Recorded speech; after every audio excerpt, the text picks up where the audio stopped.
Forget the fiery pits of damnation you've been told about. True terror isn't fire, it's bone-chilling cold, absolute silence, and a face that is half-etched in the gray of decay. Imagine a queen who doesn't need to conquer you because she knows that time, sickness, and the very laws of nature are her most loyal soldiers. This isn't just an ancient myth, it's the inevitable destination for every soul that didn't fall with a sword in hand. Today, we step into the frozen shadows of Niflheim to meet the goddess who made even Odin, the All-Father, tremble at her threshold. Prepare yourself, because once you enter Hell's domain, even the gold of the gods cannot buy your way out. Welcome to Preyo Tidings, where we unearth the darkest legends of the ancient world with raw intensity. I'm diving deep into the cold reality of Hel, the Norse queen of the underworld, to show you why she is the most misunderstood power in all of mythology. The Norse cosmos was never a place of peace. It was a cosmic battlefield where bloodline determined your destiny. At the center of this chaos stood Loki, the trickster god whose very existence defied the order of the Aesir. But Loki's legacy wasn't just mischief, it was a trio of monsters that would eventually bring the universe to its knees. Among them was a girl born in the shadows of Jotunheim, a child who carried the chilling weight of the unknown in her very veins. Hel was not born of light or grace, but of a dark union between Loki and the giantess Angrboda, making her a harbinger of doom. Odin, the All-Father, saw the darkness in Hel's eyes, a gaze that didn't spark with anger, but with an unsettling, hollow indifference. He didn't execute her, for even he feared the repercussions of shedding the blood of such a powerful entity. Instead, he cast her down, far below the roots of Yggdrasil, into the deepest, coldest mist of the 9 realms. He gave her authority over Niflheim, thinking he was rid of a problem, but he was actually crowning a queen. Little did the Aesir know, by exiling her, they were building the very fortress that would one day hold their fallen friends. Hel didn't cry out in agony. She simply accepted her crown of frost and began to build her empire of the dead.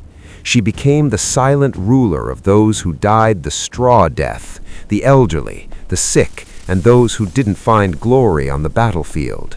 To look upon Hel is to witness the ultimate contradiction of existence, the thin, vibrating line between life and the void. Her physical form is a gruesome testament to her domain, divided vertically down the center of her being. On one side, she possesses the vibrant skin and youthful features of a woman who could rival the beauty of Freya. But the other side tells a different story, a side of blackened flesh, sunken eyes, and the skeletal remains of a rotting corpse. This represents the absolute certainty that life and death are two halves of the same coin. In the eyes of the Vikings, she wasn't a demon to be hated, but a force of nature to be respected and feared. She doesn't scream or roar. Her power lies in her absolute terrifying stillness.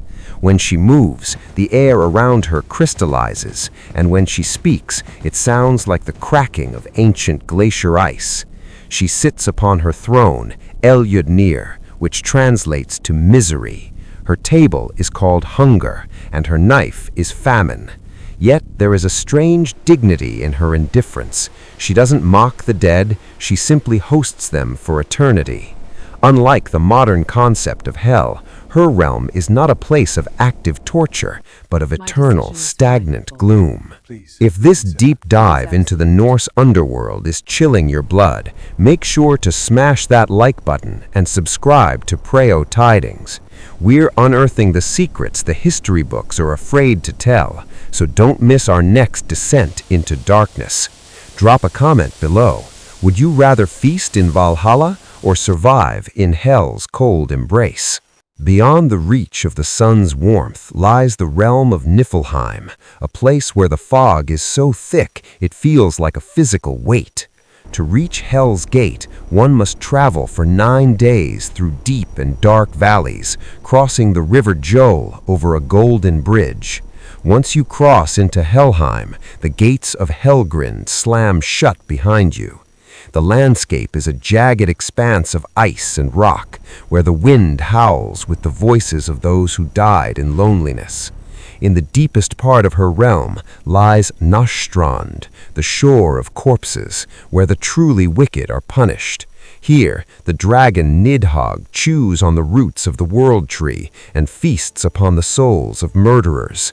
But for the majority of Hell's subjects, it is a world of gray shadows, a perpetual twilight where time has no meaning. Hell rules this vast population with a cold administrative precision. She doesn't need to hunt for souls. She simply waits at the end of every road, knowing that all paths eventually lead to her. The relationship between Hel and the Aesir was one of dread. When the beloved god Baldur was killed, Hermod the Brave rode down to the gates of Hel to beg for his return. This was the ultimate test of Hel's power. She didn't bow to Odin's messenger. Instead, she offered a challenge.